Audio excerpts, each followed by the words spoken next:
What is going on, guys? I am back for a brand new video. I am recapping episode 4 and 5. I am playing Halo 3 ODST on normal just for convenience sakes and to not try to get me so... When I figure when I play multiplayer, I think I get a little too much into it and then I kind of regret not really talking too much. So I think with this, hopefully, I don't get as much into it. And plus, multiplayer servers were acting up a bit for me, so I thought I would go ahead and do this.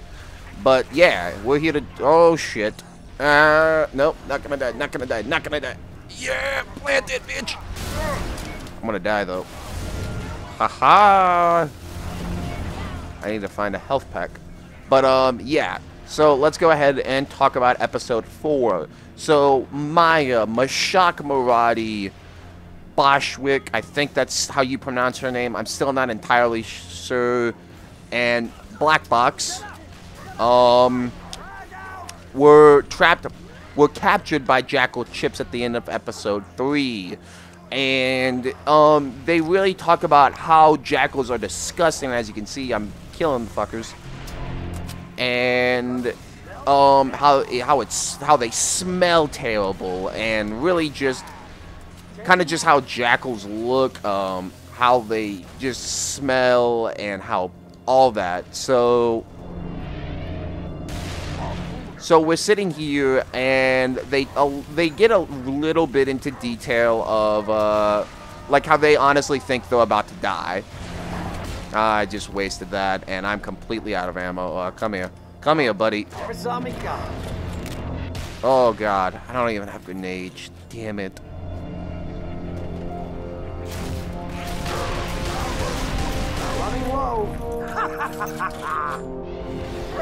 Oh, God. So they were captured in the Jackal ship.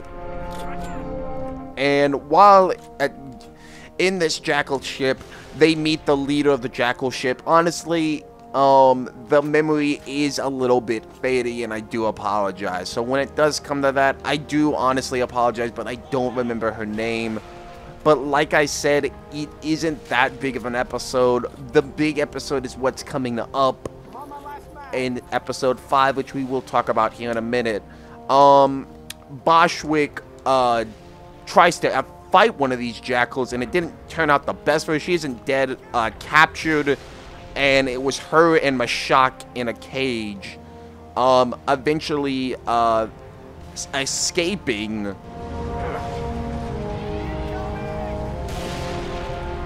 I didn't need to drive this.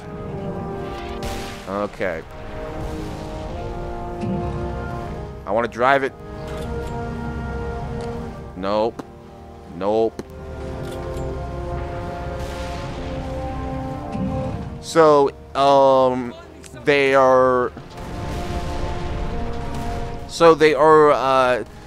do eventually escape with everything being okay. Basically they get some more intel on what ONI could be doing, and yeah. Unfortunately, like I said, episode 4 was not that big.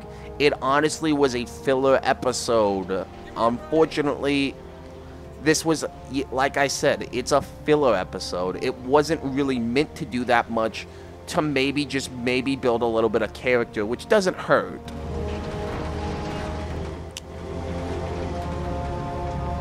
Damn it. I hate this mission so much.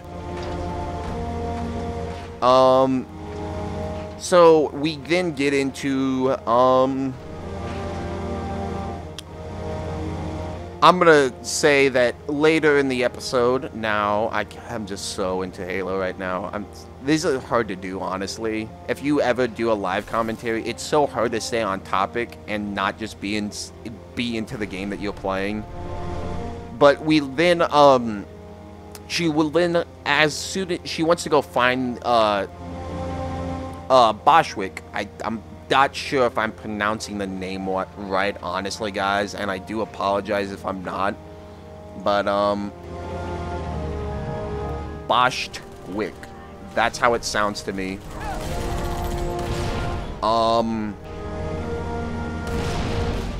They go find Bashwick, and as they're trying to escape the Jackal ship, the Jackal Queen finds her and basically says, we're gonna kill you. But they notice that these Jackal ships cannot really go into basically overdrive or super mode or break the time, basically go into just go, like actually move from area to area because of how slow it is and how fucked up the engines are. And Maya says, if you let us go, I can fix this for you. We can all fix it, and if you just let us go, that's the only condition. So the Jackal Queen agrees to it, saying if you fix my ship, you can go on. And so that kind of ends the episode. Like I said, it's pretty much of a filler episode. Don't know if it's going to come back maybe in later episodes, which wouldn't be half bad. Because this would be the first, basically, touch on elites that we've had. Like, actual, like, this was like a close-up reaction. But actually, before we go on into episode 5, I do want to talk about something real quick. In the fact that, as much as I do enjoy this season of Hunt the Truth, the one thing this show is missing is the ability of... When Benjamin Giraud was doing it, it actually felt like audio files, because he was a reporter, and he was going to hunt the truth. Unfortunately, in this season, it just doesn't feel like it. There's no outro, there's no nothing. And this is honestly me nitpicking, but I feel like my nitpick is somewhat of a valid complaint, is that it just, like, honestly, it needs an outro to make it feel like the series that I really did enjoy earlier this year.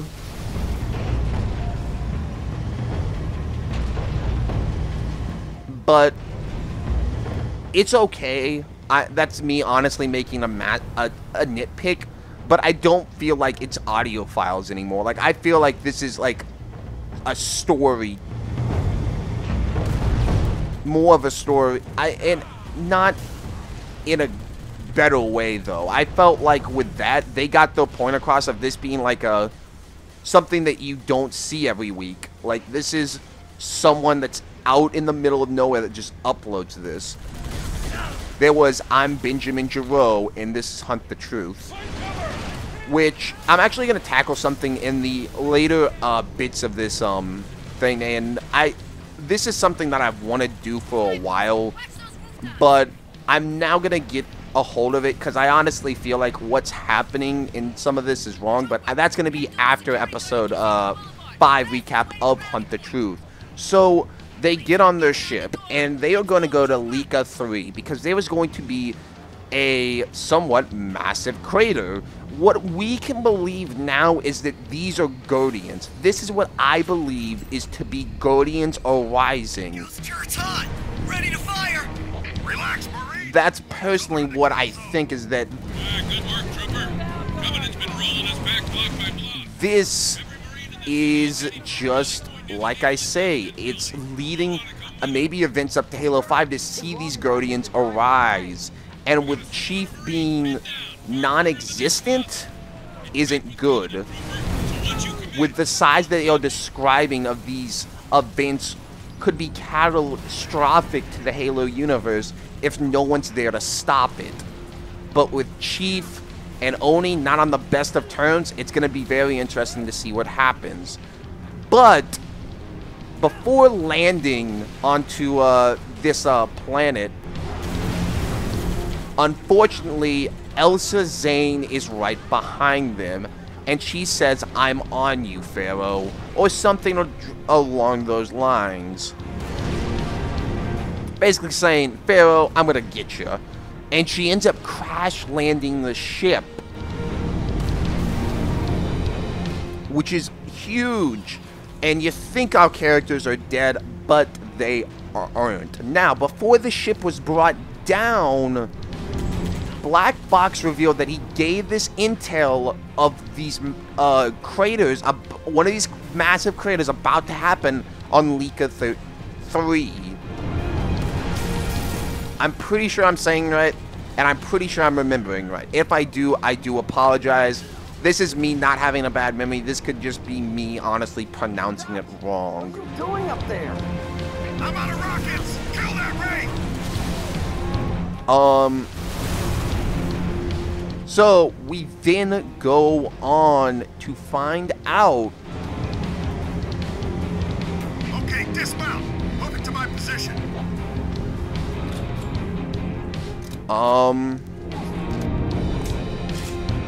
That they crash land on a ship. What's the door? The ship is honestly unknown. Where they landed is honestly unknown. Now, I gotta look at this name, so I'm gonna pause the game for a second, because I'm not gonna remember how to pronounce this guy's name. I actually had to write this down. This guy is voiced by Mark Hamill. You guys do know Mark Hamill from a lot of the Arkham games, for his specifically most known for his Joker. And they crash land on, his name is Dashk Gevedon. Dosh Gefton. I am butchering it so fucking hard, guys. I am letting you know. Dosh Gevedim.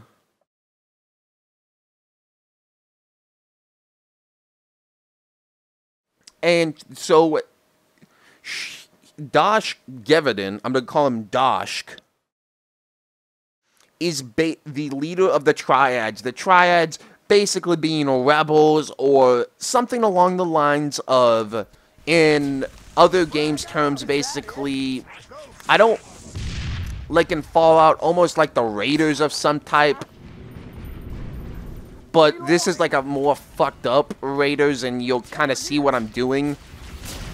The Raiders are basically a false religion, it seems like, almost, as you will find out.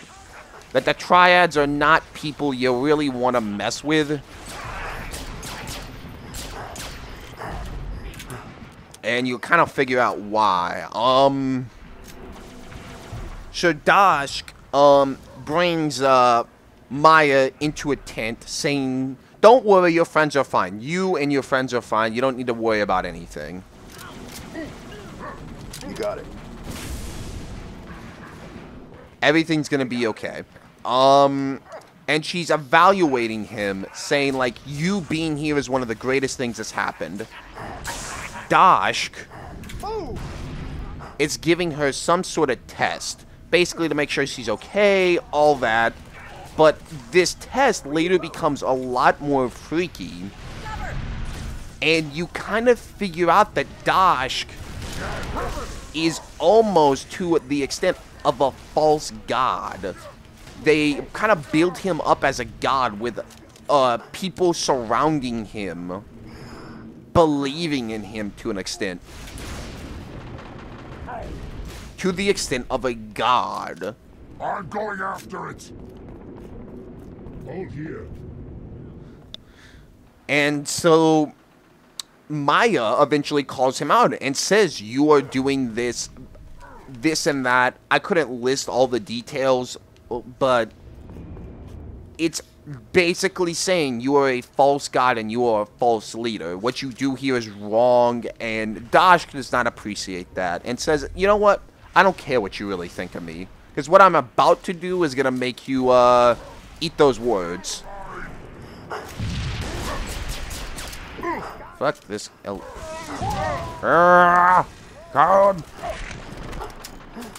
This covenant dropped in behind us. They must know this is our Yes, and We got ammo and weapons on the high ground. Move it. so then she doesn't really know where her friends are. Mashak, Boshwick, and of course BB, you know, just Phantom! Everyone, find some cover! he doesn't have a body, so you don't have to really worry about BB. But he then goes on and they bring out Mashak. And so We got any heavy weapons for that race? Negative. I'll draw its fire. You try and board it. what it is saying now is, you know, along the lines of, here's Mashak, he's okay. Kill those runners, Mickey. Boschwick is still nowhere to be found. Right between the eyes.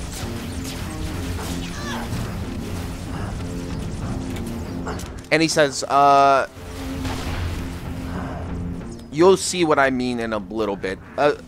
This is more of the lines of him still being upset of him being called a false idol and a bastard and Quit while you're ahead. just not a nice person. And he goes, you know what, you're about to see what I can do. And so Maya is trying to plan an escape, but before she can, she realizes guards are guarding this tent that Dosh has left. She has left and just said, so they leave the tent, and the guards say you can come out, like, we're not gonna hurt you, all that. But just to show what Dosh means by kind of he is a god.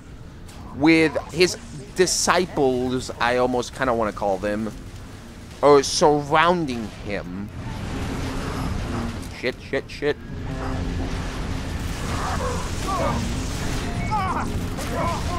Oh god. No, I'm dead. Fuck. With disciples surrounding him, rocks and sticks begin to float. And then disciples begin to follow, to surround him, bowing to him. And then what happens here is honestly quite disturbing. This Dosh starts to float. Heavy weapons for that race? Hit that rate. And with people surrounding him start to float. And that is really fucked up. And he's now staring directly at Maya. Saying like, what was that about me being a false idol?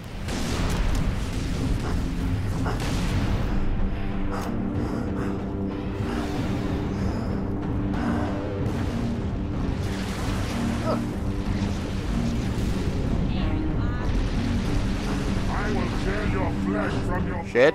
Yeah. You're dead, bitch. Haha. Run now. Run. Time for medicine. I love this little silence pistol. Changing max.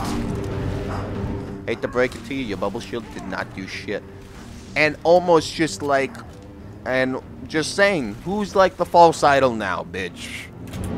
And that's where it ends. Don't know where to really go from here, but like I said, guys, in the coming episodes, this will probably be the last time for a little bit if Hunt the Truth does continue, which I'm not gonna assume next week's the finale.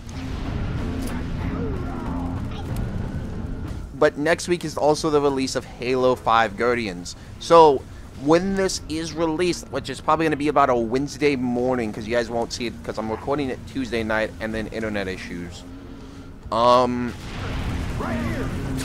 guys probably will not see it till Wednesday morning, but I'm going to be playing all day on, as long as I don't go into work, which accordingly my boss is going to try and work out that I don't have to go in, but there is no guarantee on that. You want a war? I will be working the midnights to pick up my Elite controller that I pre-ordered, and yeah.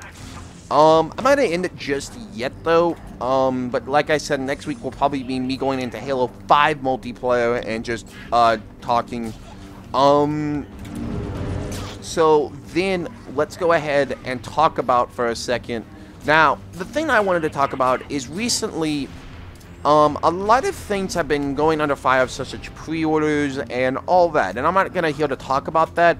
One thing in particular is that Halo 5, to a lot of reviewers, were released, And I'm okay with that. I'm okay with, you know, getting review copies out to those in need and all that. The thing I have a problem with is when you give the game early to YouTubers that have absolutely nothing to do with actually shit that you're gonna do. For instance, iJustine. When the hell has iJustine ever helped you out halfway decently, Microsoft? I know that she helped you at the COD World Champs, but that's not worthy of shit. I imagine you paid her for it. We almost got him beat.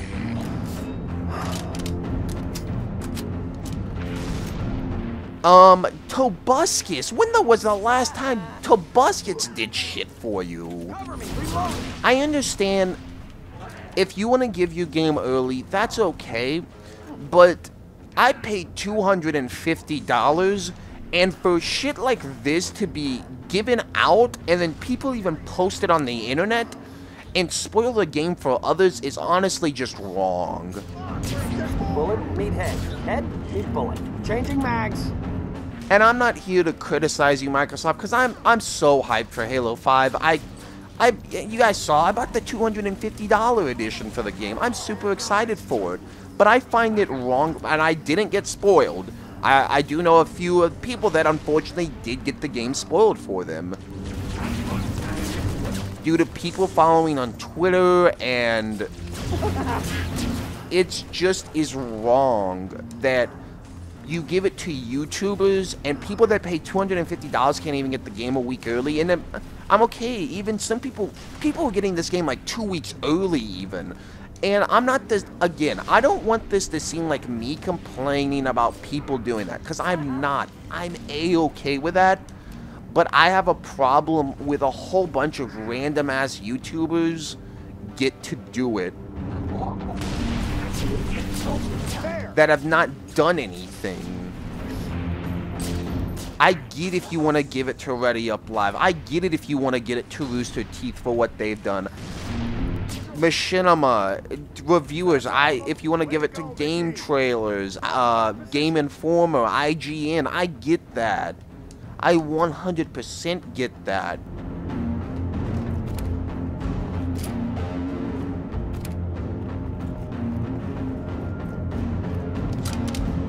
Believe me, I do, and I don't, and I'm not a, I'm not a bitter person about it. Like, I don't care if they honestly do, but I do think it's wrong to an extent for people that do pay $250. You gave us a badass statue. I don't want that to get that in mind, but damn. I know a few friends that already, Halo 5 has been spoiled for them because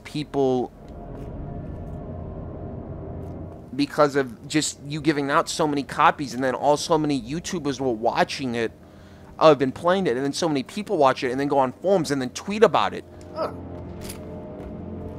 It's unfortunately a sad case that it's an unfortunate thing where we live in the power of social media. I'm not saying social media is a bad thing, guys, but what I want to get across here is that I'm not even saying give it to the people that paid $250. I don't want that to be the picture that I'm setting here.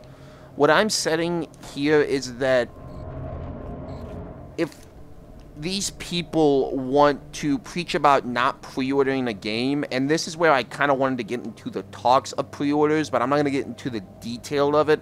People complain of the aspect of pre-orders, but they're okay with getting a review copy.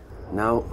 For literally nothing, and you have literally done absolutely nothing for it. It's basically you just pre-ordered a game. Thank God. Does one of you know how to use explosives? And you are giving them free publicity in return. So it's okay, but what I'm almost getting at here is that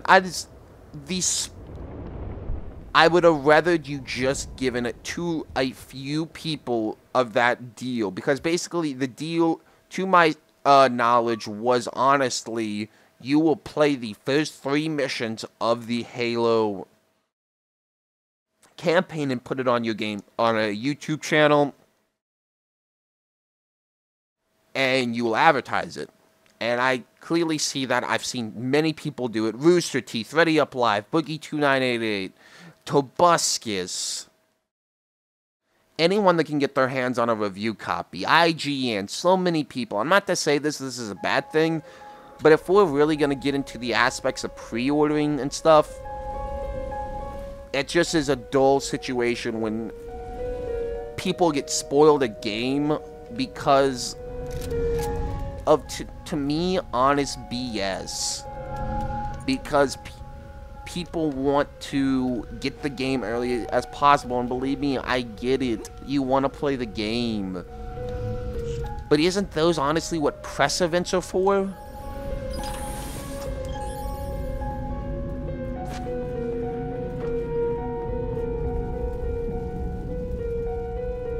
Hold on. I want to back up here a second. Could have sworn I just saw the Destiny. Oh, okay, no. Thought I saw Destiny Awaits. I don't know if they took it out of this game.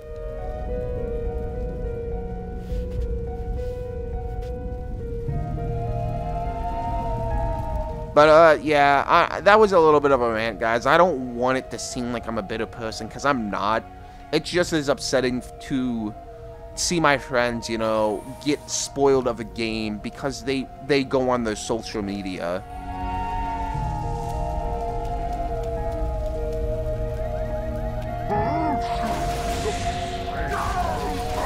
And all I'm really getting at is that I would like to see... I'm okay with people getting the game early, but do it just at a press event or something.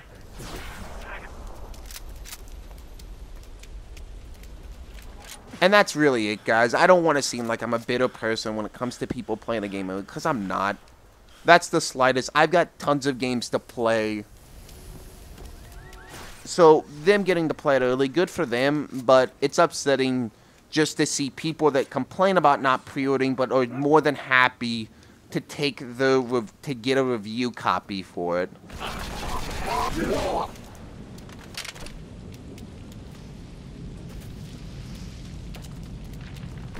That's basically it, guys. That's where I'm going to end this video. I hope you guys enjoyed, because I really did enjoy it. I enjoy making these Hunt the Truth recaps a lot. And it does help to know that you guys care about it.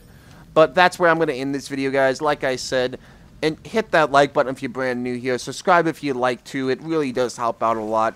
Join the family so we can have an awesome YouTube community, because that's what I would love to do, guys. I would just honestly love to do this, just to have a large enough community for Halo, not just for Halo, just gaming in general, that we could come up and all together have a great gaming community. That's what I love about Angry Joe and all that type stuff of with his angry army. He really gets into it with his fans, and just he has a whole bunch of stuff to do with his audience and all that. But that's it, guys. Like I said, we'll do all the YouTube stuff. And remember that if you'd like to, you can go watch all my previous stuff. And, yeah. Subscribe. Like. Do all the YouTube stuff. We'll see you later. This is my outro.